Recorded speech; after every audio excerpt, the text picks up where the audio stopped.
हरे कृष्णा। आज चर्चा करने का प्रयास करेंगे 7वें अध्याय का छठा श्लोक।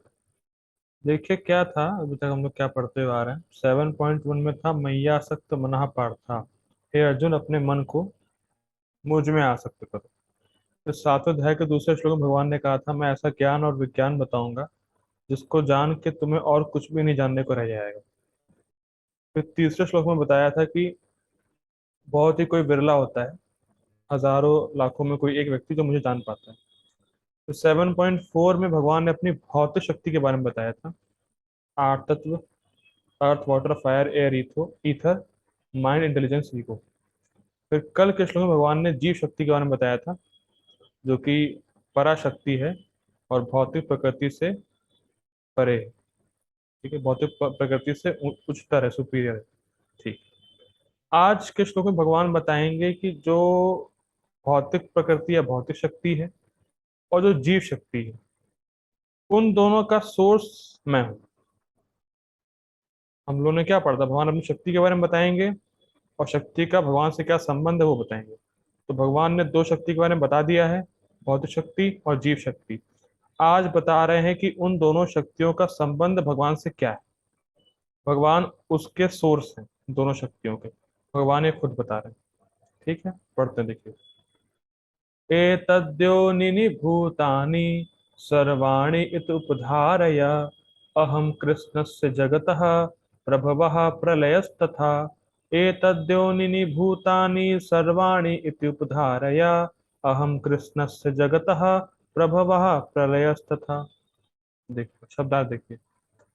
एतद योनिनि भूतानि, एतद इन दोनों शक्ति, कौन दोनों शक्ति, भौतिक शक्ति और जीव शक्ति के सोर्स भगवान कृष्ण। भूतानी मतलब प्रत्येक जो पदार्थ सृष्टि में जो दिख रहा है, प्रत्येक चीज जो सृष्टि में दिख रही है, भूतानी सर्वाणी सब कुछ जो दिख रहा है उसका सोर्स भगवान है।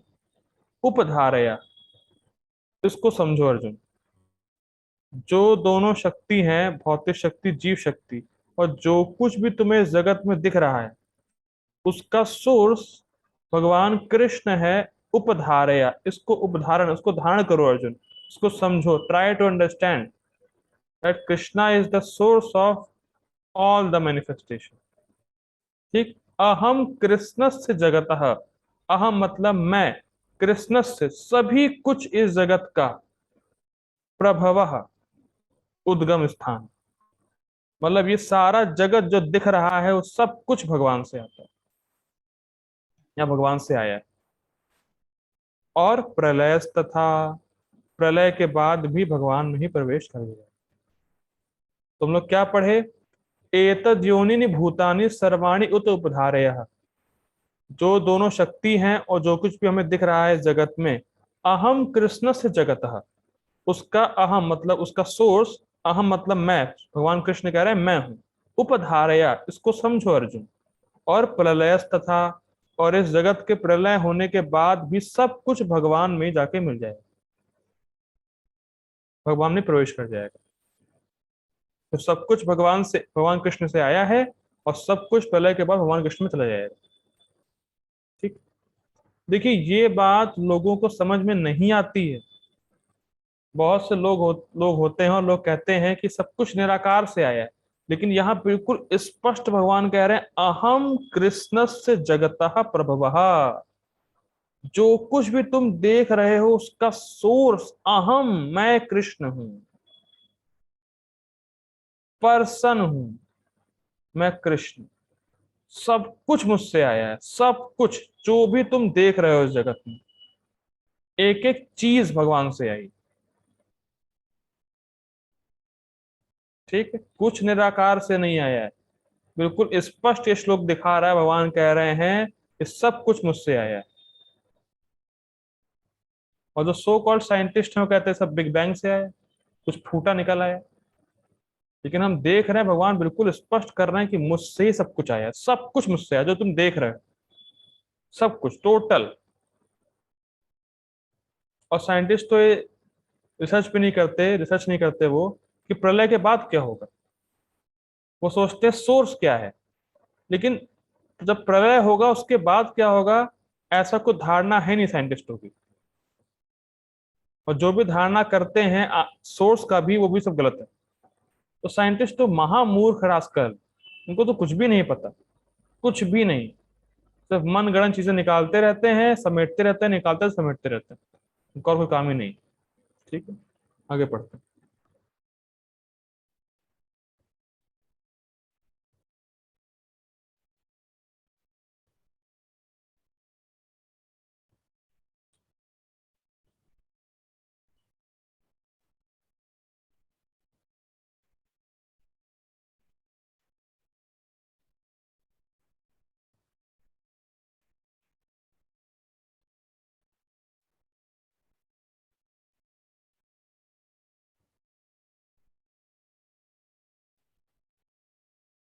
हरे कृष्णा। ठीक है, देखिए, अनुवाद देखिए। सारे प्राणियों का उद्गम इन दोनों शक्तियों में है। दोनों शक्ति मतलब भौतिक शक्ति और जीव शक्ति।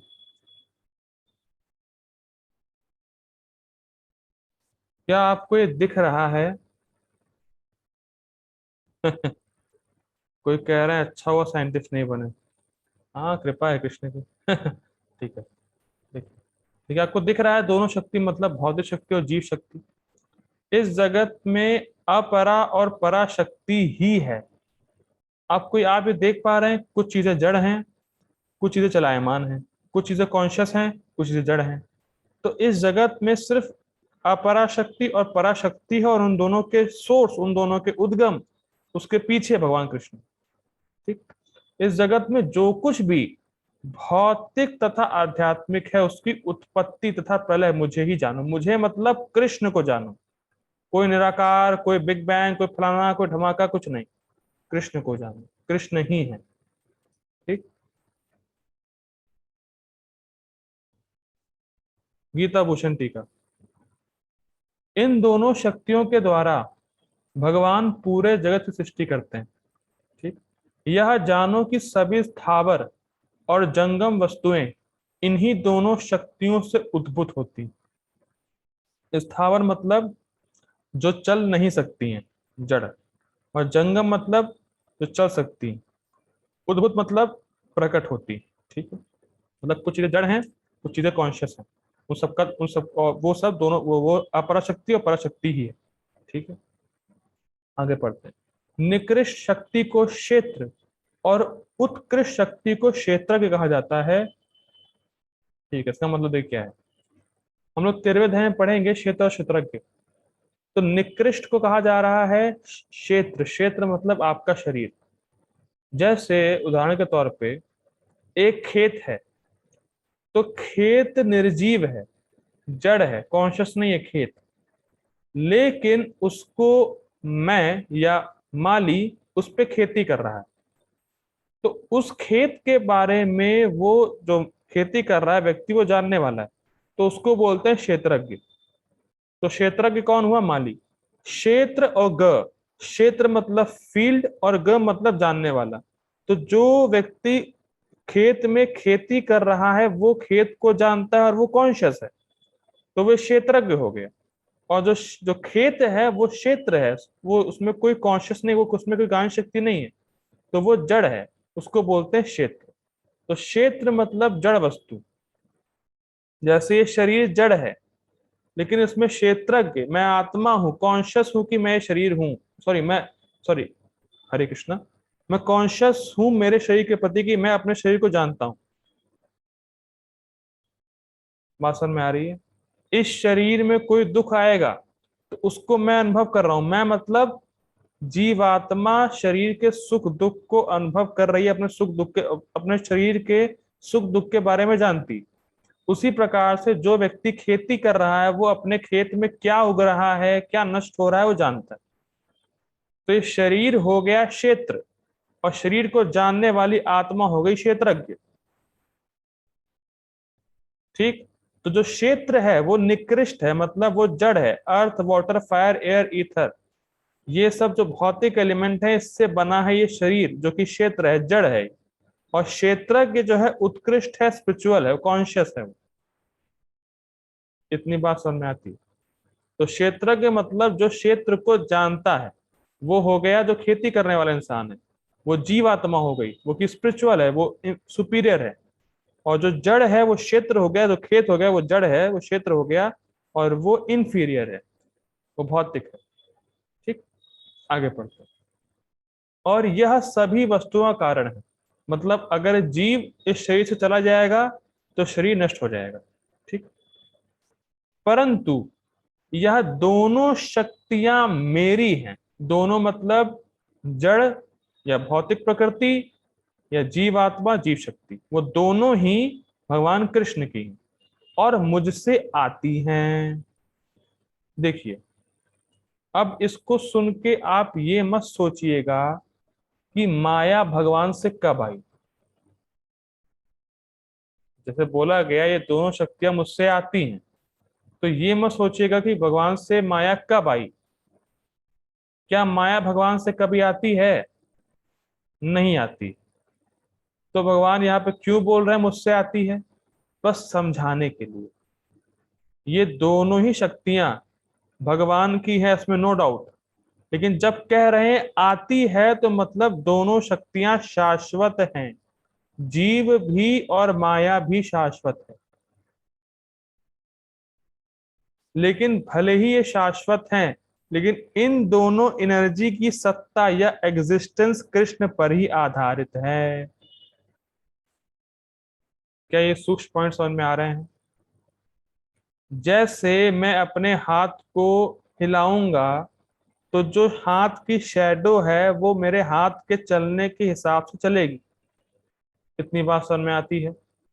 तो जैसे छाया की सत्ता या शैडो की सत्ता है, शैडो का एग्जिस्टेंस मेरे हाथ से अलग नहीं किया जा सकता, उसी प्रकार से जीव और माया दोनों शाश्वत हैं और उनकी सत्ता कृष्ण से अलग नहीं की जा सकती। हम ये नहीं कह सकते कि जीव शक्ति और माया शक्ति भगवान से इस समय पर आई।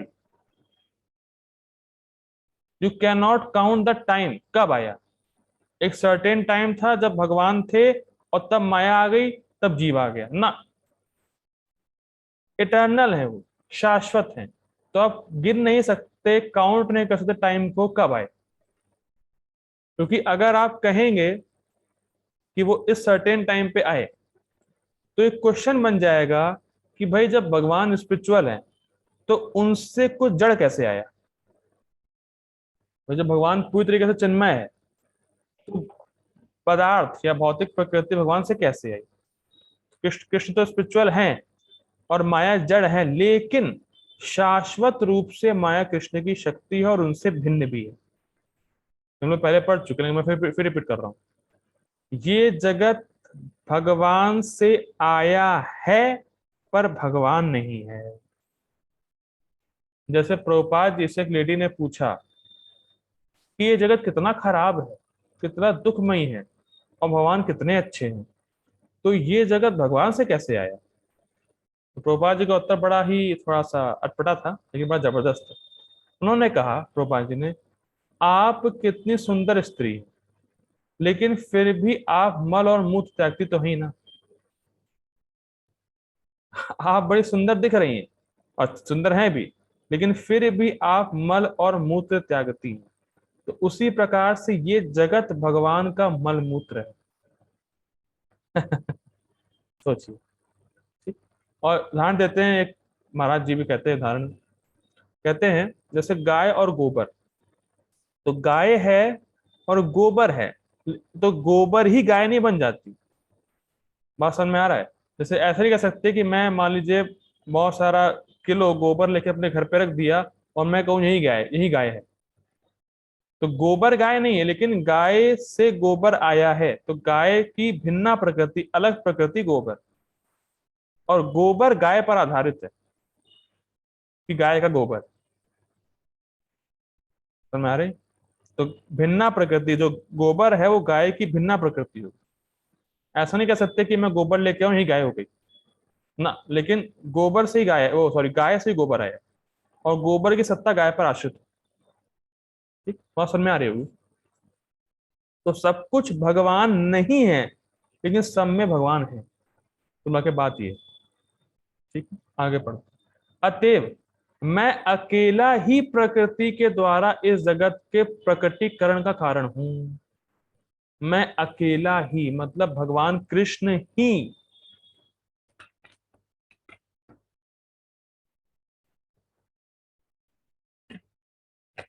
भगवान कह रहे हैं I alone is the cause of all manifestation of everything.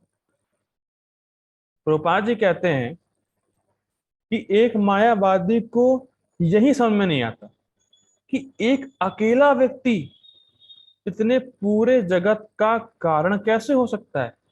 क्योंकि भगवान कह रहे हैं मैं अकेला ही, एम्फेसाइज कर रहे हैं मैं ही, कृष्ण ही सभी चीजों का सोर्स हूं, सभी चीजों का कॉज ऑफ ऑल मैनिफेस्टेशन, सर्व कारण कारण। लेकिन मायावादी को समझ में नहीं आता है कि एक ही व्यक्ति कैसे इस जगत का सोर्स हो सकता है। तो इस पे परम पूज्य दादा गोविंद महाराज बहुत सुंदर उदाहरण दिए। देखिए, वो कहे कि कोई कहे कि एक व्यक्ति पूरे देश में कर्फ्यू लगा सकता है। लगा सकता है, बिल्कुल लगा सकता है। जैसे मान लीजिए कोरोना पेंडेमिक आया था तो लॉकडाउन लग गया था, तो एक ही व्यक्ति ने लॉकडाउन लगाया था, ठीक है। लेकिन क्या हम उस व्यक्ति को उस समय देख रहे थे? क्या वो व्यक्ति दिखाई पड़ रहा था मुझे? नहीं। लेकिन उसका शासन एक इम्पर्सनल रूप में हम पे शासित हो रहा था। क्या हिंदी समझ में आती है? एक व्यक्ति है, जैसे मान लीजिए मोदी जी ने लॉकडाउन लगाया, तो मोदी जी सबको दिखाई नहीं पड़ रहे, लेकिन एक इम्पर्सनल उनके रूल्स रेगुलेशन या शासन कह सकते हैं वो सब पे काम कर रहे हैं एक इम्पर्सनल रूप में। ऐसा तो है नहीं कि पीएम मोदी सबके पास गया पर्सनली कि लॉकडाउन लग रहा है, लॉकडाउन लग रहा है। ऐसा तो हुआ नहीं। उन्होंने बस अनाउंसमेंट किया और सब कुछ अरेंज हो गया इम्पर्सनल रूप से। हमें पता नहीं कैसे हुआ, लेकिन लॉकडाउन लग गया। तो हम देख सकते हैं कि जैसे एक व्यक्ति के पास इतनी शक्ति है कि वो पूरे देश पे प्रभाव डाल सकता है, या पूरे देश पर प्रभाव दिखाई देता है उस व्यक्ति का, तो भगवान में क्या इतनी शक्ति नहीं है कि वो पूरे जगत को क्रिएट कर दे? बताइए। बस जैसे पीएम मोदी ने बस अनाउंस किया लॉकडाउन लग गया, एक ही व्यक्ति है लेकिन पूरा देश लॉकडाउन से भर गया, मतलब पूरे देश में लॉकडाउन लग गया।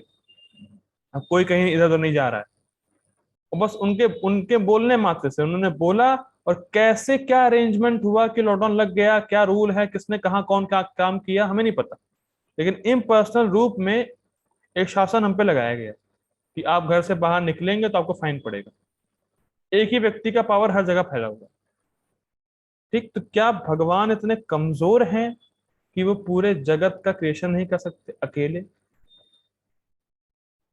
तो इसीलिए भगवान कृष्ण से ही सब कुछ आया, इस पे बिल्कुल टिके रहना है, फिक्स रहना है इस पे। कोई कुछ भी बोले, कृष्ण से ही सब कुछ आया है। He is the source of everything, everything complete. ठीक, आगे पढ़ते हैं। मैं ही वह व्यक्ति हूं जिससे सभी कुछ उत्पन्न हुआ है, सभी कुछ टोटल। मैं अकेला ही इस संपूर्ण जगत का प्रलय करता हूं, मतलब प्रलय के बाद सब कुछ भगवान में जाके मिल जाएगा। तात्पर्य, जितनी वस्तुएं विद्यमान हैं वे पदार्थ तथा आत्मा के प्रतिफल हैं।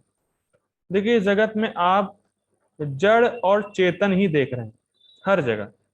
जैसे मेरे पास जो टेबल है उसको 2 साल हो गए, तो क्या वो बढ़ गई है थोड़ा सा? वो कितने साल की हो गई मेरी टेबल? नहीं, वो जैसी थी वैसी ही है, क्योंकि वो जड़ है, क्योंकि उसमें आत्मा नहीं है। लेकिन मैं देख रहा हूं कि मेरा शरीर 2 सालों में काफी परिवर्तित हो गया है। तो मैं देख रहा हूं कि मेरा शरीर बढ़ा है या परिवर्तन हुआ है, क्योंकि मैं उसमें हूँ। स्पिरिचुअल सोल, या मतलब मैं स्पिरिट, मैं आत्मा उसमें हूँ अपने शरीर में। इसी वजह से शरीर का ग्रोथ हो रहा है या बढ़ रहा है, चेंज हो रहा है। लेकिन जो जड़ वस्तु है, उसमें आत्मा नहीं है, तो कुछ नहीं हो रहा है। तो इस संसार में हम केवल आत्मा और पदार्थ को ही देख रहे हैं। ठीक, कोई वस्तु चेतन है, कोई व्यक्ति चेतन है, कोई वस्तु जड़ है, उसी को देख रहे हैं बस हम। ठीक, आत्मा सृष्टि का मूल क्षेत्र है और पदार्थ आत्मा द्वारा उत्पन्न किया जाता है। बहुत सुंदर बात है प्रभुपाद जी की।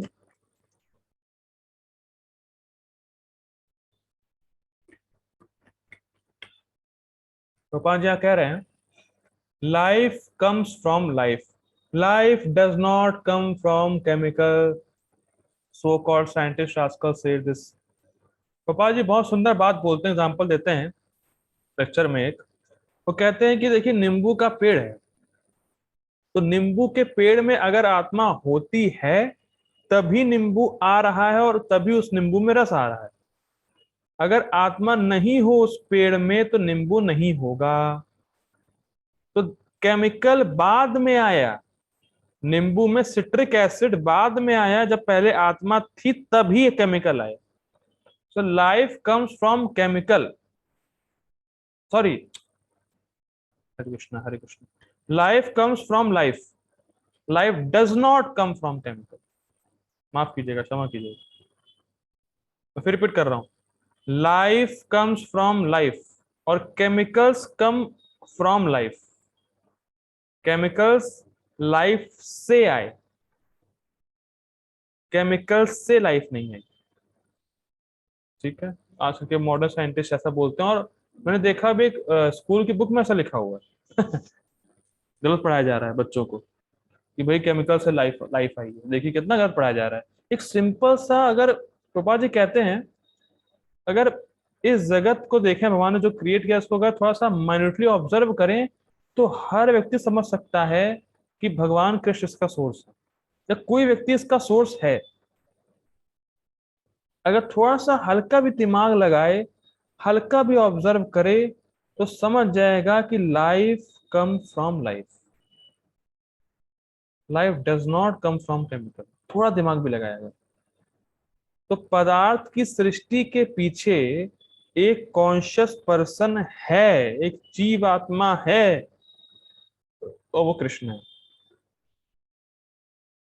पदार्थ से जीवन नहीं आ सकता, पदार्थ है तो उसके पीछे जीवन या सोल है, कॉन्शियस पर्सन है। ठीक है, आगे पढ़ते हैं। भौतिक विकास की किसी भी अवस्था में आत्मा की उत्पत्ति नहीं होती, अपितु यह भौतिक जगत आध्यात्मिक शक्ति के आधार पर ही प्रकट होता है। बहुत सुंदर बात। इसका अर्थ ये है कि ये नहीं सोचना चाहिए कि कोई भी भौतिक तत्व है उनको मैं मिला जुला कर आत्मा की सृष्टि कर सकता हूँ। गोपाल जी कहते भी थे कि मैं आपको केमिकल दे रहा हूं, आप लाइफ बना के देखो। तो अगर आप कह रहे हो कि केमिकल से लाइफ लाइफ आई है, तो आपको जो केमिकल चाहिए मैं दूंगा आपको, आप लाइफ बना के दिखो। वो नहीं बना पाएंगे। तो क्यों क्यों ऐसा फॉल्स प्रोपेगेंडा फैला रहे हो, जब खुद ही नहीं पता कि लाइफ कैसे आई है? तो क्यों ये क्लेम करते हो कि केमिकल से लाइफ लाइफ आई है? क्यों चीटिंग कर रहे हो? लेकिन नहीं बताएंगे, कुछ भी घुमा देंगे लोगों को। देखिए लोग इतने मासूम और इतने मूर्ख हैं, शास्त्र पढ़ते नहीं। तो जो भी व्यक्ति कुछ बोलता है उठ पटांग मान लेते हैं। ये कलयुग का स्पेशल फीचर है। शास्त्र पढ़े तो समझ में आता है कि कितना ये लोग झूठ बोल रहे हैं, कितना ठग रहे हैं साइंटिस्ट लोग। कुछ नहीं पता है, कोई ज्ञान नहीं है, सिर्फ अज्ञान, अपना अज्ञान फैला रहे हैं और अज्ञान से लोगों को मूर्ख बना रहे और लूट रहे हैं। यही काम है उनका। चलो आगे वहां पर नहीं जाएंगे। बात ये हो रही, किसी भी भौतिक तत्व को आप मिला जुला के लाइफ नहीं क्रिएट कर सकते। अर्थ वाटर फायर एयर इधर को मिक्स करके आप लाइफ नहीं बना सकते। ठीक है, अच्छा अभी नहीं कर सकते, कर लेंगे फ्यूचर में? ना, फ्यूचर में भी नहीं कर सकते, कभी नहीं कर सकते।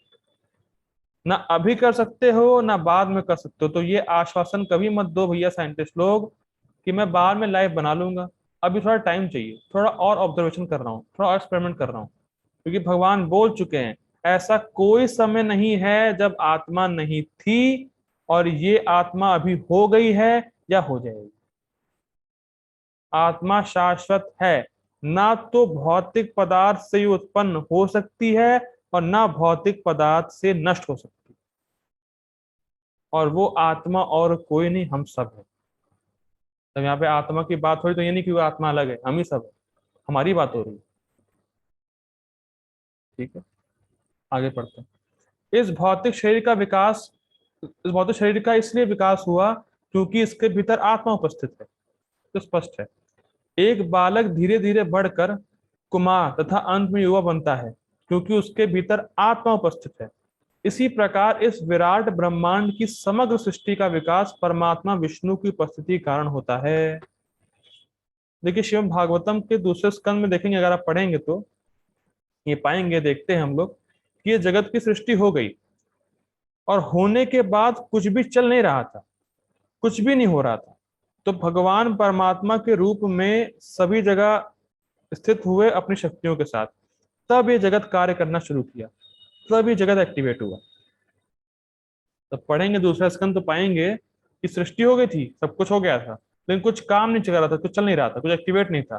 तो भगवान परमात्मा के रूप में सब जगह स्थित हुए अपनी शक्तियों के साथ, तब जाके जो ब्रह्मांड है एक्टिवेट हुआ। तो ज्ञानी पुरुष वो है जो इस जगत को जीव शक्ति और भौतिक शक्ति के कॉम्बिनेशन में देखता है और समझता है कि जो भौतिक शक्ति है और जीव शक्ति है, इसके पीछे इसके सोर्स भगवान कृष्ण है, और उनको भी वो देख पाता है। ये रियल नॉलेज है कि भगवान कृष्ण सब कुछ आया है और इस ब्रह्मांड में भौतिक शक्ति है, जीव शक्ति है, और उसके सोर्स भगवान कृष्ण। ये नहीं कि बिग बैंग से आया है और निराकार से आया फलाना धमाका। ये सब बहुत चीटिंग है, बहुत चीटिंग है, सावधान रहिएगा। लोग लोग आपको उल्ट पटांग बोल सकते हैं, लेकिन आप टिके रहिएगा कि भगवान कृष्ण ने सब कुछ आया है और कोई नहीं, मैं अकेला ही। इस चीज को याद रखिएगा, मैं अकेला ही भगवान कह रहे हैं, भगवान कृष्ण ही तो सब कुछ आया है। ठीक।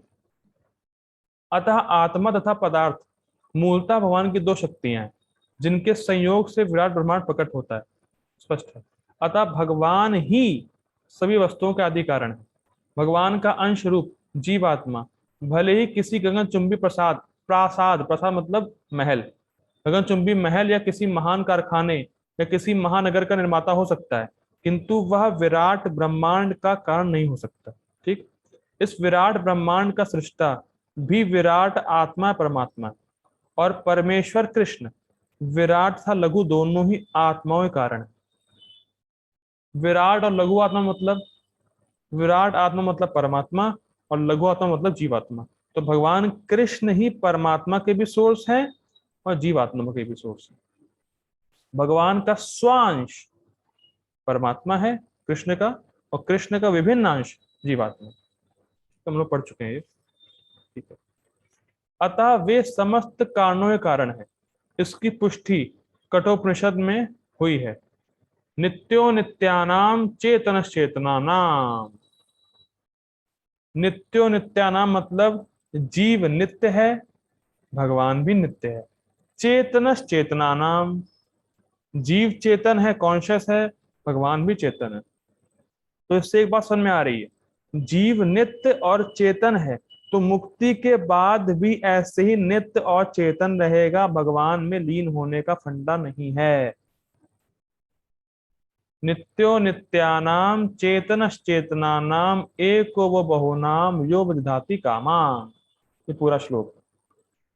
भगवान नित्य है, जीवात्माएं नित्य है, भगवान चेतन है, जीव चेतन है, लेकिन एको, लेकिन भगवान ही सभी जीवात्माओं की सारी इच्छाओं को पूरा कर रहे हैं। ठीक। तो ये कभी नहीं सोचना है कि जीवात्मा मुक्ति के बाद भगवान में लीन हो जाएगी ना, जैसी वो अभी है नित्य और चेतन, वैसे ही मुक्ति के बाद भी वो नित्य चेतन रहेगी, भगवान की सेवा में लगी रहेगी। ठीक है। तो आज शायद इतना ही है, तो खत्म हो गया। ठीक है, हम लोग अब कल देखते हैं 7.7 श्लोक। ये बहुत इंपॉर्टेंट श्लोक है 7.7। इसमें भगवान बताएंगे मुझसे परे और कुछ भी नहीं। तो कभी कभी लोग प्रश्न करते हैं, कृष्ण को ही भगवान मानते हैं आप, तो supreme personality of God Krishna को ही मानते हैं, तो भगवान कृष्ण बोलेंगे कि मुझसे परे और कोई है ही नहीं। जब कोई है ही नहीं तो मानने की बात कहाँ से आती। मान लीजिए कोई व्यक्ति कहे, मान लीजिए पीएम मोदी कहे कि मैं पीएम हूँ, और मुझसे परे मतलब प्रेसिडेंट तो फिलहाल होता ही है, मान लीजिए पीएम है और उसकी पोस्ट के आसपास कोई है नहीं, मान लीजिए ऐसा कहें, या कहे कि जो कैबिनेट मिनिस्टर्स हैं वो पीएम से नीचे हैं, तो बात सही है ना। क्योंकि कहे कैसे पीएम मोदी बोल रहे हैं, अरे भैया वो बात सही है, वो सही बोल रहे हैं, उनका पोस्ट पीएम का है। तो ऐसे भगवान बोल रहे हैं कि मैं सुप्रीम पर्सनैलिटी ऑफ गॉडहेड हूं, तो जब वो है तो बोलेंगे ना। लोगों को ये बात समझ में नहीं आती। भाई जब जो व्यक्ति जिस स्थान पर है और बताए कि मैं उस स्थान पर हूं, तो सही है ना, उसमें गलती क्या है, गलत क्या बोल रहे हैं भगवान। लेकिन जो द्वेष है भगवान से, वो दिक्कत है। जो द्वेष है, देखिए द्वेष का मतलब होता है, कोट करते हैं सुकृतिपाद अपनी टीकाओं में, वो कहते हैं दूसरों के उत्कर्ष को सहन ना कर पाना द्वेष होता है। मतलब मान लीजिए कोई दूसरा अगर बहुत प्रगति कर रहा है, तो उसकी प्रगति को देखना और सहन ना करना, ये द्वेष है। तो कृष्ण ही कैसे भगवान हुए? हम भी तो भगवान, मैं भी तो भगवान हूं ना। कृष्ण क्यों ही भगवान, कृष्ण ही क्यों भगवान है? ये द्वेष है, बस द्वेष, और कुछ नहीं। कृष्ण जब बोल दे, जैसे मान लीजिए कोई व्यक्ति कहे कि मैं भगवान हूं, तो तुमने क्या बनाया ये बताओ। तुमने अपना शरीर भी बनाया है। भगवान कहे सब कुछ मुझसे आया है, तुमसे क्या आया है? तो तुम्हारा शरीर है, तो तुम्हारी नाक है, तुमने बनाई है। तुमने अपना हाथ बनाया है, तुमने बनाया क्या है? बनाया कुछ है नहीं, मैं भगवान हूं, रास्ते में कहीं पे। तो खैर ये सब बातें है। तो कल चर्चा होगी इस पे। ठीक है, तो आज यही रुकते हैं हम लोग। जगत गुरु शिला प्रभुपाद की जय, श्री भगवद गीता की जय। हरे कृष्ण।